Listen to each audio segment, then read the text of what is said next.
നമസ്കാരം സുഹൃത്തുക്കളെ, എൻ്റെ പേര് Aswathi. Welcome to Harshitham edutech. Khadi board LDC ഒന്നാം ഘട്ട പരീക്ഷയുടെ ക്വസ്റ്റ്യൻസ് റിലേറ്റഡ് ഫാക്ട്സ് ആണ്. ഓക്കെ, അപ്പോൾ ക്ലാസ്സിലേക്ക് പോകാം. ആദ്യത്തെ ചോദ്യം, താഴെ തന്നിരിക്കുന്നവയിൽ ശുദ്ധജല തടാകം അല്ലാത്തത് ഏത്? ശുദ്ധജല തടാകം അല്ലാത്തത് സംഭാർ തടാകമാണ്. സംഭാർ തടാകം. തന്നിരിക്കുന്നതിൽ വൂളാർ തടാകം, ലോക്തക് തടാകം, ദാൽ തടാകം ഇതെല്ലാം ഫ്രഷ് വാട്ടർ ലേക്സ് ആണ്. Fresh water lakes. സംഭാർ തടാകം ഇന്ത്യയിൽ ലവണത്വം ഏറ്റവും കൂടിയ തടാകമാണ്. സംഭാർ രാജസ്ഥാനിലാണ് സ്ഥിതി ചെയ്യുന്നത്. അത് ഫ്രഷ് വാട്ടർ അല്ല, ലവണത്വം സലീനിറ്റി ഏറ്റവും കൂടിയ തടാകം ഏതാണ്? സംഭാർ തടാകമാണ്. രാജസ്ഥാനിലാണ് സ്ഥിതി ചെയ്യുന്നത്. വൂളാർ തടാകം ഇന്ത്യയിലെ ഏറ്റവും വലിയ ശുദ്ധജല തടാകമാണ്. വൂളാർ തടാകം. ഇനി ദാൽ തടാകം. ദാൽ തടാകം ശ്രീനഗർ, ജമ്മു കാശ്മീരിലാണ് സ്ഥിതി ചെയ്യുന്നത്. ദാൽ തടാകത്തിലേക്ക് ശുദ്ധജലം എത്തിക്കുന്ന നദി ഏതാണ്? ഝലം നദിയാണ്. ലോക്തക് തടാകം ഏത് സംസ്ഥാനത്താ? മണിപ്പൂർ. മണിപ്പൂരിലാണ് ലോക്തക് തടാകം സ്ഥിതി ചെയ്യുന്നത്. ലോകത്തിലെ ഒരേ ഒരു ഒഴുകുന്ന ദേശീയോദ്യാനമായ കേബിൾ ലാംജാവോ എന്ന ദേശീയോദ്യാനം സ്ഥിതി ചെയ്യുന്നത് ലോക്തക് തടാകത്തിലാണ്. PSC എപ്പോഴും ചോദിക്കാറുള്ള ചോദ്യമാണ്.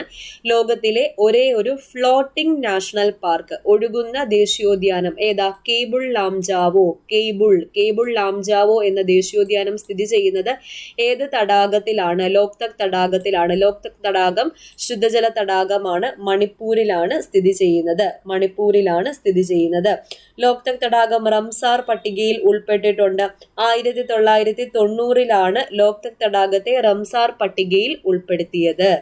അപ്പൊ എന്താ റംസാർ പട്ടിക? റംസാർ ഉടമ്പടി ഇറാനിലെ റംസാറിൽ വെച്ച് നടന്ന ഉടമ്പടിയാണ്. റംസാർ ഉടമ്പടി എന്തിനു വേണ്ടിയിട്ട്? തണ്ണീർത്തടങ്ങളുടെയും തണ്ണീർത്തട വിഭവങ്ങളുടെയും സംരക്ഷണത്തിന് വേണ്ടി അന്താരാഷ്ട്ര തലത്തിൽ ഒപ്പുവെച്ച നിലവിൽ വന്ന ഉടമ്പടിയാണ് റംസാർ ഉടമ്പടി. 1971 ഫെബ്രുവരി മാസം 2 റംസാർ ഉടമ്പടി ഒപ്പുവെച്ചത്. ലോക തണ്ണീർത്തട ദിനം എന്ന ഫെബ്രുവരി മാസം 2, ഫെബ്രുവരി 2 ലോക തണ്ണീർത്തട ദിനം. സർദാർ സരോവർ അണക്കെട്ട് ഏത് നദിയിലാണ് സ്ഥിതി ചെയ്യുന്നത്? സർദാർ സരോവർ അണക്കെട്ട് നർമ്മദ നദിയിലാണ് സ്ഥിതി ചെയ്യുന്നത്. സർദാർ സരോവർ അണക്കെട്ട് നർമ്മദ നദിയിലാണ് സ്ഥിതി ചെയ്യുന്നത്. വളരെ ഇമ്പോർട്ടന്റ് ആയിട്ടുള്ള ചോദ്യം. ഗുജറാത്തിലാണ് സർദാർ സരോവർ അണക്കെട്ട്. ഏത് നദി? നർമ്മദ നദി. ഗുജറാത്തിലെ മറ്റൊരു ഡാം ആണ് ഉക്കായി ഡാം. അത് എപ്പോഴും ചോദിക്കാറുള്ളതാണ്. ഉക്കായി ഡാം ഏത് നദിയിലാണ് സ്ഥിതി ചെയ്യുന്നത്? താപ്തി നദിയിലാണ് ഉക്കായി ഡാം സ്ഥിതി ചെയ്യുന്നത്. ഇനി അലമാട്ടി ഡാം, അതും റിപ്പീറ്റിംഗ് ചോദ്യമാണ്. അലമാട്ടി ഡാം കൃഷ്ണ നദിയിലാണ് സ്ഥിതി ചെയ്യുന്നത്. അലമാട്ടി ഡാം ഏത് നദിയിലാണ്? കൃഷ്ണ നദിയിലാണ് സ്ഥിതി ചെയ്യുന്നത്. മുല്ലപ്പെരിയാർ അണക്കെട്ട് പെരിയാർ നദിയിലാണ് സ്ഥിതി ചെയ്യുന്നത്. ഭക്രാനങ്കൽ അണക്കെട്ട് സത്ലജ്. Option C Sutlej. സത്ലജിലാണ് ഭക്രാനങ്കൽ അണക്കെട്ട് സ്ഥിതി ചെയ്യുന്നത്. ഹിരാക്കുഡ് ഡാം മഹാനദിയിലാണ് സ്ഥിതി ചെയ്യുന്നത്. ഹിരാക്കുഡ് ഡാം മഹാനദിയിലാണ് സ്ഥിതി ചെയ്യുന്നത്.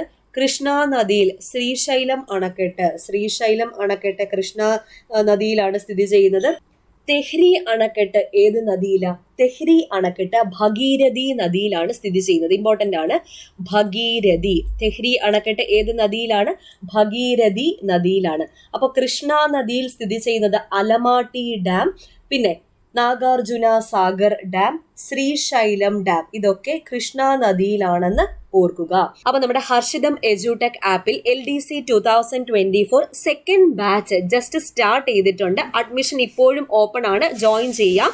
അപ്പോൾ സ്റ്റഡി പ്ലാനോട് കൂടി, വീക്ക്ലി സ്റ്റഡി പ്ലാനോട് കൂടിയാണ് ക്ലാസ്സുകൾ മുന്നോട്ട് പോകുന്നത്. എല്ലാ ക്ലാസ്സുകളും എല്ലാ സബ്ജക്ട്സും കവർ ചെയ്തിട്ടായിരിക്കും നിങ്ങൾക്ക് ക്ലാസ്സുകൾ തരുന്നത്. സിലബസ് ഫുൾ കവറേജ് ആണ്. കറണ്ട് അഫയേഴ്സ് ഉൾപ്പെടെ maths, Malayalam, English, computer, GK, science എല്ലാ സബ്ജക്റ്റും ഞാൻ തന്നെയാണ് നിങ്ങൾക്ക് ക്ലാസ്സുകളൊക്കെ എടുത്തു തരുന്നത്.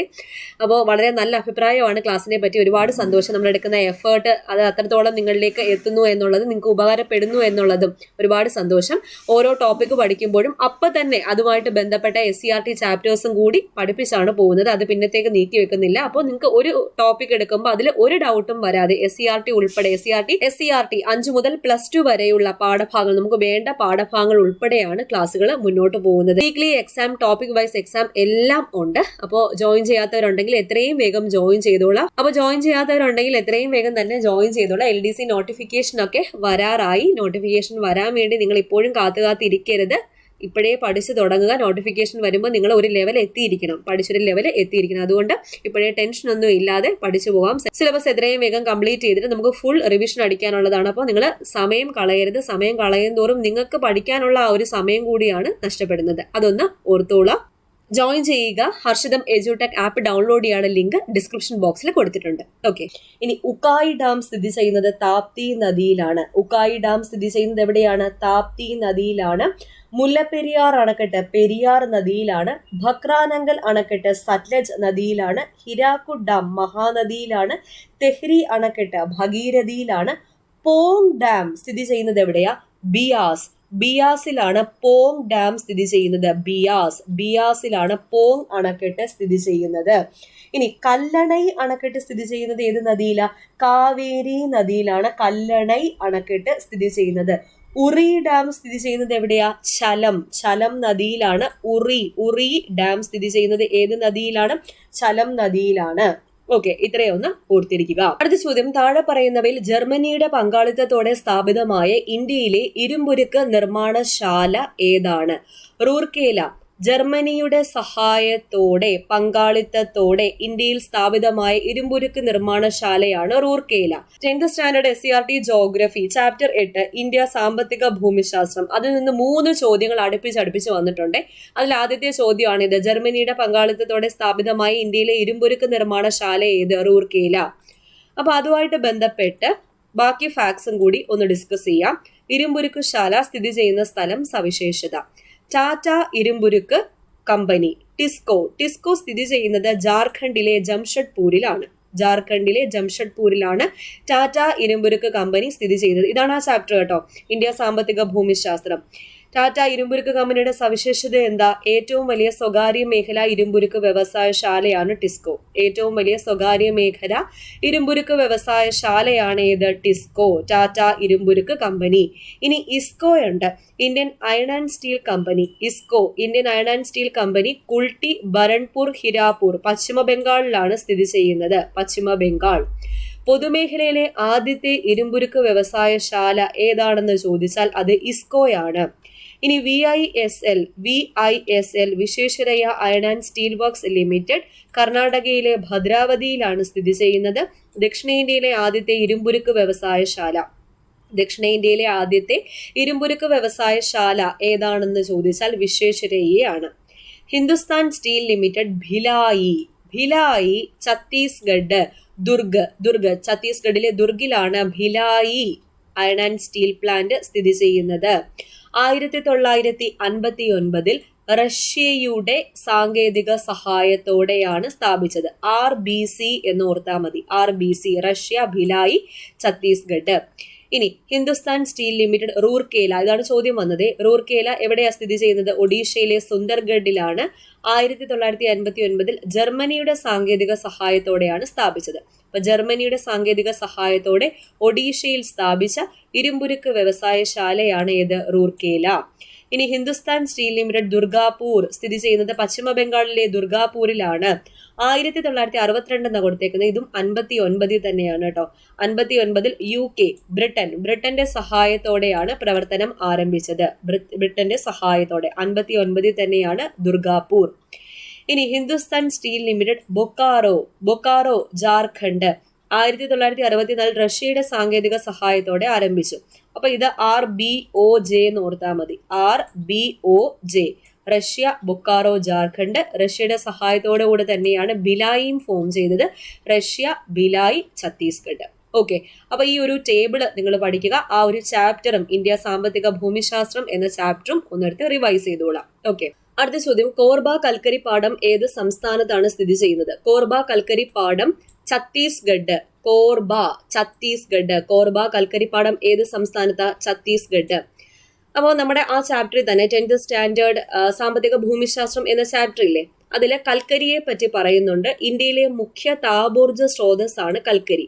പ്രധാന വ്യാവസായിക ഇന്ധനമാണ് കൽക്കരി. അപ്പോൾ കോർബ കൽക്കരിപ്പാടം സ്ഥിതി ചെയ്യുന്നത് ഛത്തീസ്ഗഡിലാണ്. ഇന്ത്യയിലെ മുഖ്യ താപോർജ സ്രോതസ്സാണ് കൽക്കരി. പ്രധാന വ്യാവസായിക ഇന്ധനമാണ് കൽക്കരി. ബിറ്റുമിനസ് വിഭാഗത്തിൽപ്പെട്ട ഇടത്തരം നിലവാരത്തിലുള്ള കൽക്കരിയാണ് ഇന്ത്യയിൽ കൂടുതലായിട്ടും കാണപ്പെടുന്നത്. അപ്പൊ ഇന്ത്യയിൽ കൂടുതലായി കാണപ്പെടുന്ന കൽക്കരി ഏത് വിഭാഗത്തിൽപ്പെട്ടതാണ്? ബിറ്റുമിനസ് വിഭാഗത്തിൽപ്പെട്ടതാണ്. പശ്ചിമ ബംഗാൾ, ജാർഖണ്ഡ്, ഒഡീഷ, ഛത്തീസ്ഗഡ് എന്നിവയാണ് പ്രധാന ഉൽപാദന സംസ്ഥാനങ്ങൾ. അതിൽ ഛത്തീസ്ഗഡിലെ കോർബയുടെ കാര്യമാണ് ചോദിച്ചത്. പശ്ചിമ ബംഗാൾ, ജാർഖണ്ഡ്, ഒഡീഷ, ഛത്തീസ്ഗഡ് എന്നിവയാണ് പ്രധാന ഉൽപാദക സംസ്ഥാനങ്ങൾ. ജാർഖണ്ഡിലെ ഝാറിയയാണ് ഇന്ത്യയിലെ ഏറ്റവും വലിയ കൽക്കരിപ്പാടം. PSC ഒരു മാർക്ക് ചോദ്യം. ജാർഖണ്ഡിലെ ജാർഖണ്ഡ്. ഇപ്പൊ ജാർഖണ്ഡിലെ ഝാറിയാണ് ഇന്ത്യയിലെ ഏറ്റവും വലിയ കൽക്കരിപ്പാടം. തമിഴ്നാട്ടിലെ നെയ്വേലിയിൽ ലിഗ്നൈറ്റ് എന്ന ഇന്ധനക്ഷമത കുറഞ്ഞ കൽക്കരി കാണപ്പെടുന്നുണ്ട്. കാണപ്പെടുന്നുണ്ട്. അപ്പൊ താപോർജം, ഇന്ത്യയിലെ ഏറ്റവും വലിയ ഊർജ്ജ സ്രോതസ് എന്ന് പറയുന്നത് താപവൈദ്യുത നിലയം, താപോർജമാണ്. ഇനി ഇന്ത്യയിലെ പ്രധാനപ്പെട്ട താപവൈദ്യുത നിലയങ്ങൾ എവിടെയൊക്കെയാണ് സ്ഥിതി ചെയ്യുന്നത് എന്ന് നോക്കാം. ആദ്യത്തേത് കോർബ താപവൈദ്യുത നിലയം സ്ഥിതി ചെയ്യുന്നത് ഏത് സംസ്ഥാനത്താ? ഛത്തീസ്ഗഡ്. കോർബ താപവൈദ്യുത നിലയം സ്ഥിതി ചെയ്യുന്നത് ഛത്തീസ്ഗഡിലാണ്. രാമഗുണ്ടം താപവൈദ്യുത നിലയം സ്ഥിതി ചെയ്യുന്നത് എവിടെയാണ്? തെലങ്കാനയാണ്. താൽച്ചർ താപവൈദ്യുത നിലയം സ്ഥിതി ചെയ്യുന്നത് ഒഡീഷയിലാണ്. അപ്പൊ ഛത്തീസ്ഗഡിൽ കോർബ, രാമഗുണ്ടം സ്ഥിതി ചെയ്യുന്നത് തെലങ്കാന. ഇനി താൽച്ചർ എവിടെയാണ്? ഒഡീഷയിലാണ് സ്ഥിതി ചെയ്യുന്നത്. ജാർസുഗുഡ താപവൈദ്യുത നിലയം സ്ഥിതി ചെയ്യുന്നത് ഒഡീഷയിലാണ്. ഇനി വിന്ധ്യാചൽ താപവൈദ്യുത നിലയം ഏത് സംസ്ഥാനത്താ? മധ്യപ്രദേശിലാണ് വിന്ധ്യാചൽ താപവൈദ്യുത നിലയം സ്ഥിതി ചെയ്യുന്നത്. പെട്രോളിയം, ഈ ഒരു ഭാഗത്ത് നിന്ന് ഒരുപാട് ചോദ്യങ്ങൾ വന്നിട്ടുണ്ട്. റോഡ്, റെയിൽ, വ്യോമഗതാഗത മേഖലകൾക്ക് മുഖ്യ ഊർജ്ജ സ്രോതസ്സാണ് ഏത്? പെട്രോളിയം. പെട്രോൾ, ഡീസൽ തുടങ്ങിയ ഇന്ധനങ്ങൾ കൂടാതെ രാസവളങ്ങൾ, കൃത്രിമ റബ്ബർ, കൃത്രിമ നാരുകൾ, വാസലിൻ തുടങ്ങിയ വിവിധ തരം ഉപോൽപ്പന്നങ്ങൾ പെട്രോളിയത്തിൽ നിന്നും വേർതിരിച്ചെടുക്കുന്നു. അസമിലെ ദിഗ്ബോയിലാണ് ഇന്ത്യയിലെ ആദ്യമായി പെട്രോളിയം ഖനനം ചെയ്തത്. അപ്പൊ ഇന്ത്യയിൽ ആദ്യമായി പെട്രോളിയം ഖനനം ചെയ്തത് എവിടെ? അസമിലെ ദിഗ്ബോയിൽ. പ്രധാനപ്പെട്ട പെട്രോളിയം ഉൽപാദക സംസ്ഥാനങ്ങൾ ഏതെല്ലാം? ഇന്ത്യയിലെ പ്രധാന പെട്രോളിയം ഉൽപാദക സംസ്ഥാനങ്ങൾ അസം, ഗുജറാത്ത്, മഹാരാഷ്ട്ര. മഹാരാഷ്ട്രയിലെ മുംബൈ ഹൈ ആണ് ഇന്ത്യയിലെ ഏറ്റവും വലിയ എണ്ണപ്പാടം. ഇന്ത്യയിലെ ഏറ്റവും വലിയ എണ്ണപ്പാടം മുംബൈ ഹൈ. പിന്നെ ആദ്യമായി പെട്രോളിയം ഖനനം ചെയ്തത് അസമിലെ ദിഗ്ബോയിലാണ്. ഈ രണ്ട് ചോദ്യങ്ങളും എപ്പോഴും ചോദിക്കാറുണ്ട് കേട്ടോ, ദിഗ്ബോയും പിന്നെ മുംബൈ ഹൈയും. ഓക്കെ, പെട്രോളിയം ഖനനത്തോടൊപ്പം ലഭിക്കുന്ന ഇന്ധനമാണ് പ്രകൃതിവാതകം. ചിലയിടങ്ങളിൽ പ്രകൃതിവാതക നിക്ഷേപങ്ങൾ മാത്രമായും കാണപ്പെടുന്നുണ്ട്. പ്രത്യേകിച്ച് തമിഴ്നാട്, ആന്ധ്രാപ്രദേശ് തീരങ്ങളിൽ പ്രകൃതിവാതക നിക്ഷേപങ്ങൾ മാത്രമായിട്ടും കാണപ്പെടുന്നുണ്ട്. ഇനി ആണവ ധാതുക്കളെ പറ്റി നോക്കാം. ഇന്ത്യയിലെ പ്രധാന ആണവോർജ നിലയങ്ങൾ ഏതൊക്കെ? അവ സ്ഥിതി ചെയ്യുന്ന സംസ്ഥാനങ്ങൾ. താരാപൂർ ആണവോർജ നിലയം മഹാരാഷ്ട്രയിലാണ്. ഇമ്പോർട്ടന്റ് ആണ്. താരാപൂർ ആണവോർജ നിലയം ഏത് സംസ്ഥാനത്താണ്? മഹാരാഷ്ട്ര. ഇന്ത്യയിലെ ആദ്യത്തേതും ഏറ്റവും വലുതുമായ ആണവ വൈദ്യുത നിലയമാണ് താരാപൂർ. ആണവ വൈദ്യുത നിലയം താരാപൂർ. അപ്പൊ ഇന്ത്യയിലെ ആദ്യ ആണവ നിലയം സ്ഥിതി ചെയ്യുന്ന സംസ്ഥാനം ഏതാന്ന് ചോദിച്ചാൽ ഏതാന്ന് പറയണം? മഹാരാഷ്ട്ര. താരാപൂർ ആണവ നിലയം പ്രവർത്തനം ആരംഭിച്ച വർഷം ഏതാ? 1969 താരാപൂർ ആണവ വൈദ്യുത നിലയം പ്രവർത്തനം ആരംഭിച്ചത്. ആണവ വൈദ്യുത നിലയങ്ങളിൽ ഉപയോഗിക്കുന്ന ഇന്ധനം യുറേനിയം, തോറിയം എന്നിവയാണ് പ്രധാന ആണവ ധാതുക്കൾ. അപ്പൊ ആണവ നിലയത്തിൽ ഉപയോഗിക്കുന്ന പ്രധാന ഇന്ധനം യുറേനിയമാണ്. യുറേനിയം, തോറിയം എന്നിവ പ്രധാന ആണവ ധാതുക്കളാണ്. ജാർഖണ്ഡ്, രാജസ്ഥാൻ, മഹാരാഷ്ട്ര സംസ്ഥാനങ്ങളിലായി സമ്പന്നമായ യുറേനിയം നിക്ഷേപമുണ്ട്.